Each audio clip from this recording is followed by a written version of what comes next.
Friends, ಎಲ್ಲರಿಗೂ ನಮಸ್ಕಾರ. ತುಳಸಿ food ವ್ಲಾಗ್ಸ್ಗೆ ಸ್ವಾಗತ.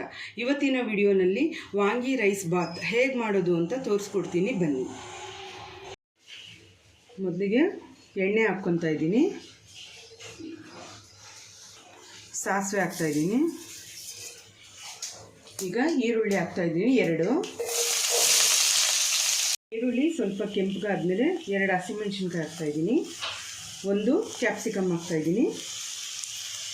ಇದನ್ನು ಸ್ವಲ್ಪ ಹೊತ್ತು ಫ್ರೈ ಮಾಡ್ಕೋಬೇಕು.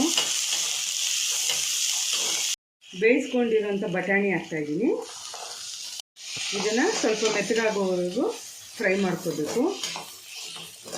ಅರಶಿನ ಹಾಕ್ತಾಯಿದ್ದೀನಿ,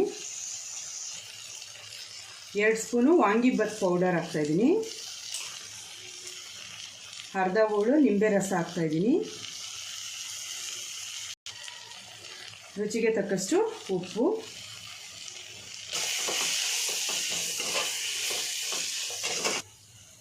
ಈಗ ಅನ್ನ ಹಾಕ್ತಾಯಿದ್ದೀನಿ.